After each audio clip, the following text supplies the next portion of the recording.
now locked in to the Sounds Like Fun podcast.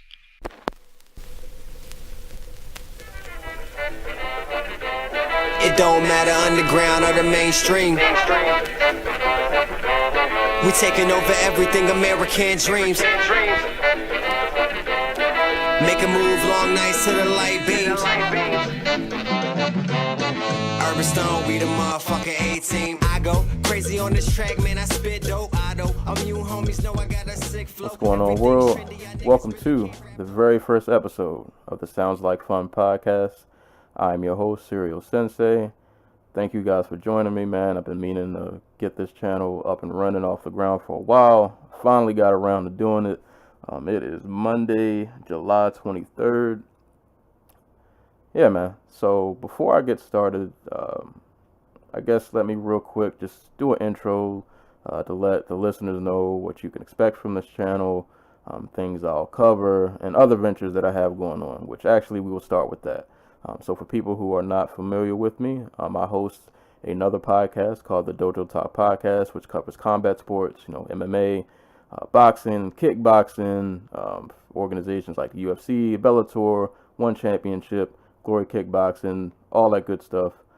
So if you happen to like fights, if you happen to like combat sports, I'll leave a link down below to that channel. I'll host that podcast with my co-host, the Anti-Cool, who just recently had a birthday, so happy belated birthday to him. So yeah, if that's up your alley, you can give that a listen. Also on that podcast, I do have many music reviews. That podcast is now, we're about 94 episodes deep. So that was a mix of music reviews and us covering fights pretty much. I think we started last year, 2017. So from 2017 all the way up to now, we covered pretty much every UFC card, a bunch of Bellator cards, all that good stuff, and also have plenty of album reviews. So if you want to get a taste for the kind of music you'll hear me do on this channel, I will leave a link in the description below so you can check out the Dojo Talk podcast. You can see what kind of music I review, because it's pretty much going to carry over to what I'm doing over here on the Sounds Like Fun podcast. But the reason I did start Sounds Like Fun is because doing music reviews and covering MMA, and I'm also an aspiring author, so I do a lot of writing also. It was becoming a bit too much, at least in the format that I was doing it. On the Dojo Talk podcast, I would cover basically 3 albums an episode if I was reviewing music, which was a bit much. So I'm gonna tone it back, man. What sounds like fun, I'm gonna revert back to what I used to do way back in the day when I first got on YouTube. I used to review albums, and I'll leave a link to that channel also.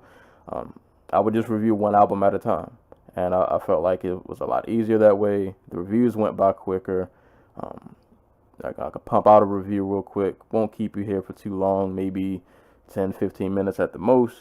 Get your quick little soundbite, send you on your way. You got a lot of things to do in the day. I'm sure you don't need to hear me rambling all day and long about music or whatever, so I don't want to keep you guys here too long. But basically with this podcast, like I said, I just want to spread the music that I like to listen to, and hopefully that others will enjoy it. Just be able to spread some dope tunes around.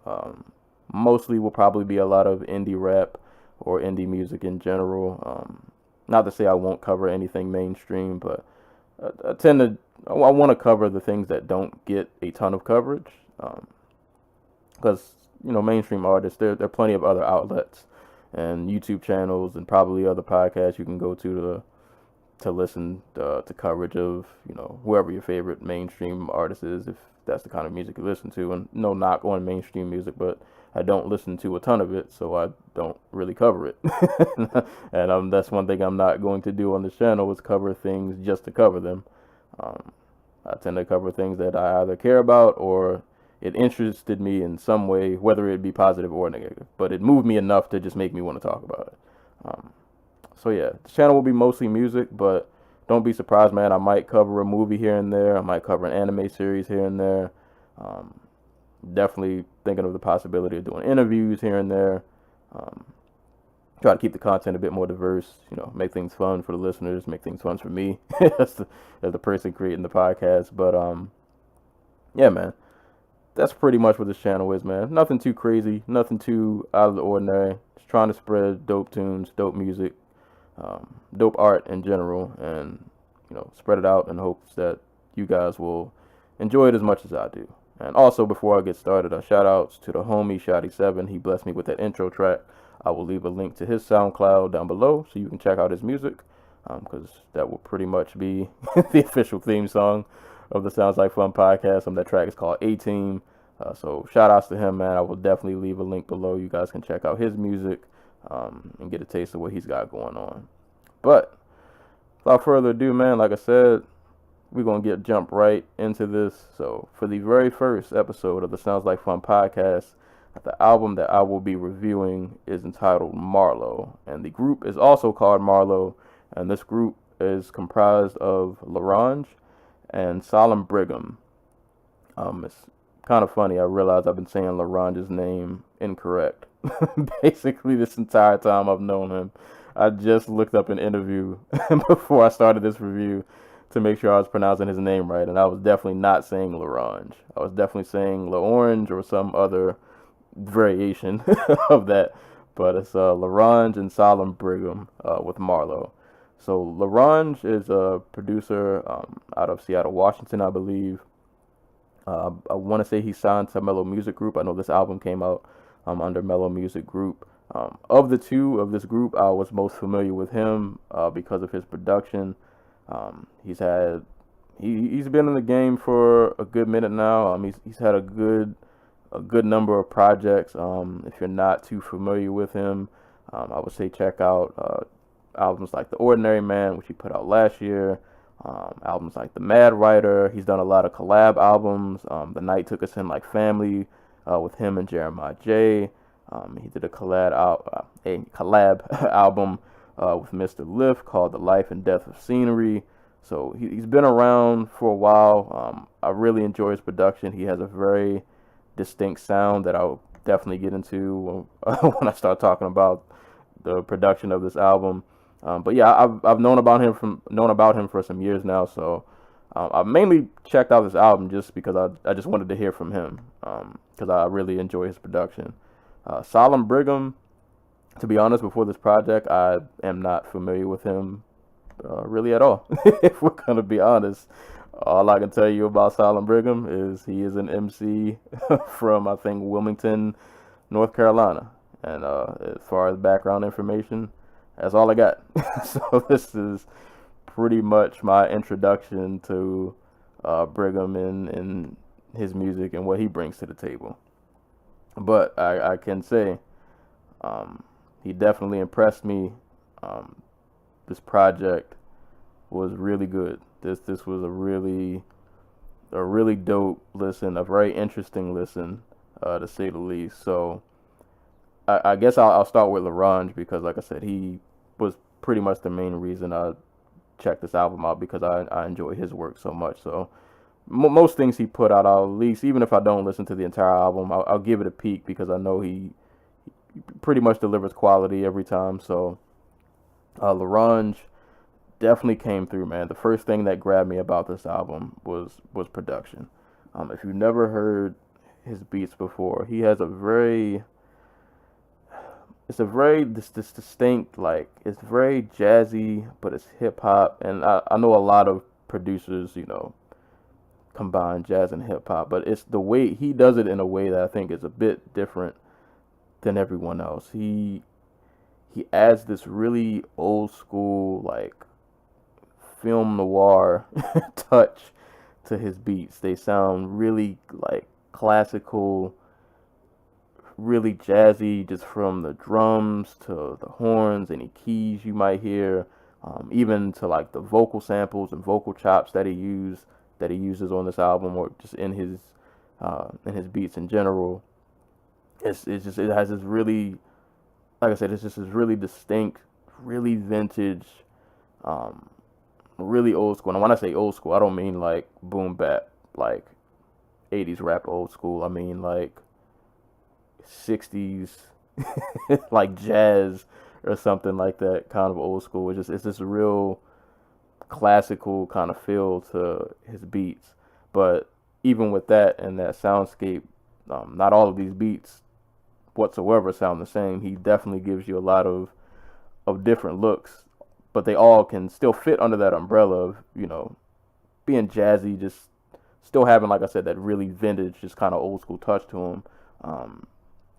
Tracks like Fred Sanford on this album, really, a bit more upbeat. Almost reminds me of like an instrumental I would hear like a blaxploitation movie or something like that. So that instrumental was really dope. Then you get beats on here like the track Mayday, which doesn't sound like anything else on this album. Just really, it's kind of like chaotic. That, I don't know if that's a guitar or a bass, but the riff is just really kind of grimy, just really grungy on the beat, man. It stands out in a good way though. Like I said, none of the other beats on this album to me sound at all like that one, and that one, that's probably one of my favorite beats on here. Like I said, it's really chaotic. It's kind of dirty sounding, but it's done so well, man. It's done so well. It's just a testament to how diverse Larange is and how like unique his sound is, man. I don't think a lot of other producers can pull that sound off the way he does. He definitely has his own, like I said, he definitely has his own special touch, and it's all it is all throughout this album. And you get, like I said, you get tracks that are more upbeat. Like I said, Mayday's a bit grungy. You also get some that are, kind of just jazzy, classical. You can just kind of vibe, just kind of nod your head to it. Then you get other tracks, like The Things We Summon, definitely one of my favorites on the album, which is, it's a bit more, I guess, solemn, maybe a little more moody than some of the other tracks on the album. But the whole soundscape that he put together for this album is it's really good, man. It's almost like the instrumental, even without the lyrics, could tell the story, because he also has a really great way of like the vocal chops and like these really old school sound bites that he uses. I'm not sure where he gets these from. They might be like old sound bites from maybe old films or like old musicals or maybe just old jazz pieces, but these sound bites that he'll use throughout the instrumental, it just kind of gives you just a feel for what's really going on in the track. It's almost like it all, the sound bites on top of the lyrics all ties in to just give you a feel for what the track is and what's really going on and like the message is trying to convey and things like that. So he does a really good job with his instrumentals of, it just seems like everything has a purpose, everything has a place, and it really all fits in to just create this like mysterious, jazzical, like hip hop mood. Is really weird, but it's really dope, man. I really enjoy how he crafted the beats on this album, man. Really, and there's not a whack beat on this album. There aren't any beats on here that I don't like. Like I said, it's definitely not. It's not a typical sound. This definitely isn't something you're gonna hear on the radio. But my God, man, this album is masterfully produced, man. It's like I said, from the instrumentation to just sequencing, the way tracks flow together, even down to the way the tracks were mixed. Everything just really comes together for just a really, like I said, it's just this real film noir, hip hop, jazz mixed fusion, hybrid baby child thing going on with these beats, man. But it's so dope to listen to. Like, even just the instrumental version of this album would be fire. But Larange killed the beats, man. The beats on here they're just really unique. They're really unique. You're not gonna hear a lot of guys like this, to say the least. There's nobody I can think of off the top of my head who can provide these kind of soundscapes that he did for this album. And I guess on to Solemn Brigham, man.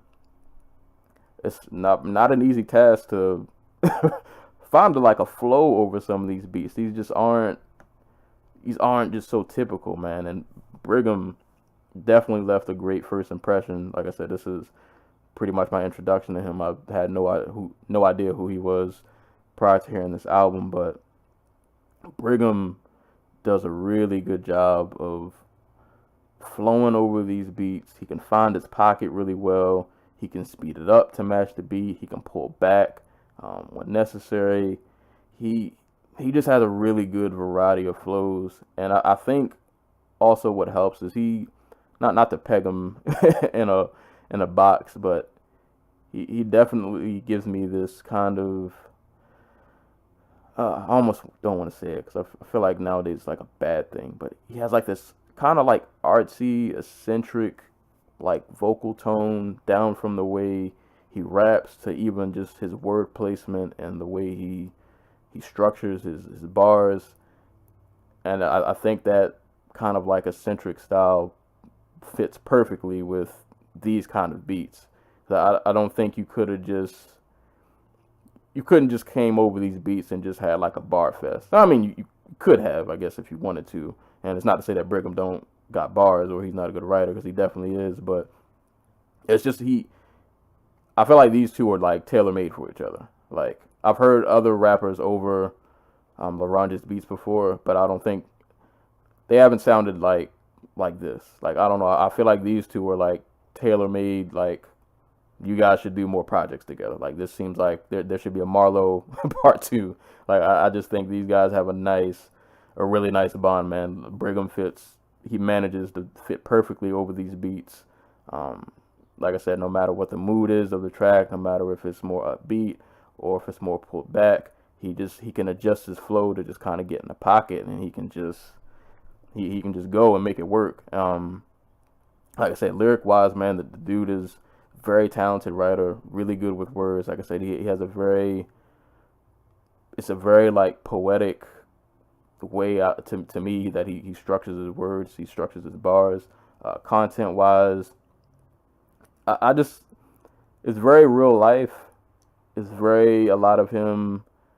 It seems like it's introspective. It's a lot of this is, I think, him trying to just hold his life together, hold things together, not let things, fall apart.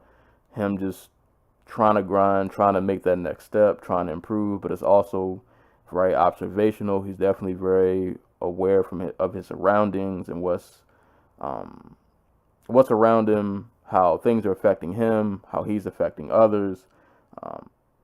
It's just the way he words it, and also just compiled with the way he words things and the way it fits over these instrumentals. It molds so perfectly together, man. It molds so perfectly. Like I said, these two are tailor fit. Like you guys have to do more projects together. Because something tells me, and I don't mean this in a bad way, like if Brigham was to do an album with another producer, like I don't know if it would sound like this, which is probably not great for me to say because it's my first time hearing Brigham, so I don't have no other merit or anything else to judge this on because I haven't heard any else of his music. But it just seems like his flow, his way with words, just really fits perfectly with this style of production.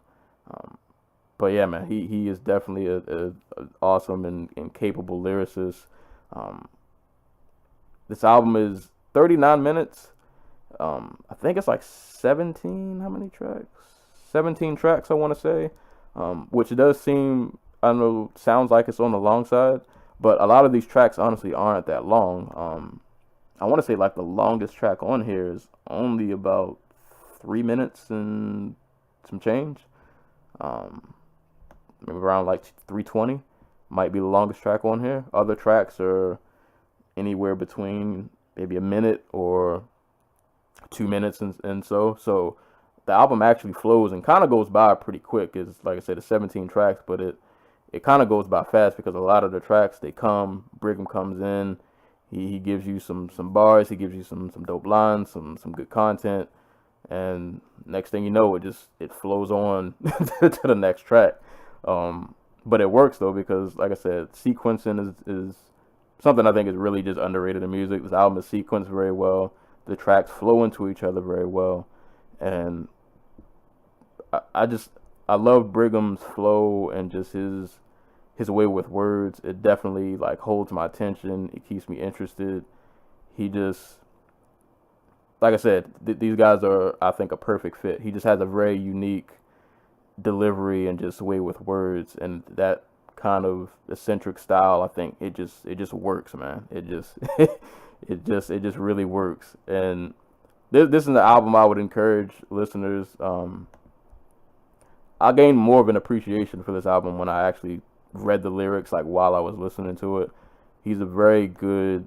So some of these verses, man, he's got some really good verses on this album, and it almost sucks that the songs or some of them are so short because you'll get like a really fire verse, something real introspective, and then it's gone, and it goes on to the next track. It's like, oh, you could have gave me a couple more bars, but it is what it is. But yeah, man, he just has a very good way of just a very good way with words. Like I said, very poetic, very eccentric, but it definitely works, man. I really thoroughly enjoyed pretty much everything about this album. I guess I'll just go on to some of my favorite tracks, which kind of hard to do, man. Like out of 17, like I said, that there aren't any bad tracks on here. Some tracks, I like more than others, but I can't really look at any tracks on this album and say, oh, that was, whack or anything. Like all these joints are good, man. But if I had to pick a couple favorites, I would definitely go with the opening track, Lost Arts. That one is really awesome. I love the beat, I love the piano and all like the instrumentation surrounding the beat. I think all that just fit together really well. I love the line, they instituted the violence that started my defiance, give no respect or alliance, less men get rich than ones who die trying. Like I said, man, dude is just really observational. I love the way he just words things and is able to kind of paint the picture to get you to see what he's saying. Medicated is another favorite track. I love the jazzy horns on the beat. Things We Summon is another favorite. I think that was one of the more kind of solemn, kind of like, I don't call it sad jazz, but it was a bit more moody, I think, than some of the other tracks on the album. Mayday is definitely a favorite, like I said, just because of how just grimy that bass or that bass or guitar, whatever it is, that it's just so grimy and it fits in the beat, and that the beat itself is so different from everything else on the album. But it's perfect though. It definitely works. And I love the line, or a couple lines. Working through the whole day, I don't clock out for no lunch break. I go knock out when I showcase. I was locked out, got my key made. Then I came and left with no trace. You can't see me, I'm too opaque. I ain't floored the way he did. He sounded way better. But that whole verse on that track was mean, man. He's definitely got some lines all throughout this album. Tall Tales is another good one. Just another track I wish was longer, because it seemed like it kind of just came and went, and the verse was so fire that I just kind of wanted another one. But I love the couple bars. In my arcade where all fate is headbutted by the hard way. Gold stars, bricks, coins, ballers, and ball chains. Hit the throttle, they say tomorrow it could all change, but 90 out of 10 you'll wake up in the same damn makeup, in the same bed, trying to hit the brakes in the race with the brain dead. Just lines on lines on lines throughout this whole album. Gone Believer, really all these tracks were good, man. Gone Believer was dope. The Basement was dope. Tales from the East, Demonstration. A lot of these, just listen to the whole album, man. Whole album's dope. The whole album's dope, man. This was a really good listen, man, from start to finish. Yeah, if you enjoy indie hip hop, I don't see why you wouldn't like this. Like I said, it's a bit different with the production depending on what kind of hip hop or rap that you listen to, but like I said, man, it's really jazzy, has a real old school classical kind of feel to it, but it's still dope. Brigham is definitely, like I said, a great lyricist. Really, just really good with words. Really good with being able to paint a picture. Like I said, you'll definitely get an appreciation for the album if you just like read the lyrics like while you're listening, man. Dude, Solemn Brigham is really, really talented with words, and he's definitely definitely made a fan out of me. I don't know if he has any other projects, but I would definitely be interested to listen. But like I said, we need a Marlowe part 2. I know this just came out, so but maybe next year, nothing 2019, 2020 at the latest. Think y'all should do y'all should definitely do another one. But yeah, man, this album is just dope. That's all I can say. This is dope. I'm not sure where this would fall on my list as far as top albums that came out this year, because to be honest, man, it's a lot of stiff competition. It's just been a ton of music that has been released this year. So I'm not sure where this will fall. Also, for people who don't know, I always do a top 20 of my favorite albums that came out the year at the end of the year. So that'll be a thing when we get around to that time, probably, late December when I start putting that list together. But I hope this makes it. I don't know. Like I said, there's some stiff competition, but either way, man, this album was really enjoyable. Like I said, just the unique soundscape mixed with just the way Solemn Brigham is able to fit perfectly over these beats, his wordplay, his just like I said, the introspection, his observations, just the content in general, man. It all comes together just to make this really just unique and it's a really dope album. Like I said, my only my only gripe is that it went by so fast, man. Some songs I wish could have had a couple more verses, or just something. It flew by really quick. But at the same time, I'm not gonna complain. 39 minutes is a solid listening experience, and it makes the album easier to go back and listen to. You can just play it all over again, and it doesn't really take you too long to get to it. So I won't complain too much. But Solemn Brigham and Larange combined to make the group Marlowe. The album is entitled Marlowe. I will leave a link down below to the Bandcamp. And also, I think this has physical copies coming out. I don't think the physical's released until next month, but they do have them for pre-order on mellowmusicgroup.com, so go give that a look if you're like me and you still collect CDs. So I will definitely hopefully be getting my physical when that comes out, but I did purchase the digital from Bandcamp.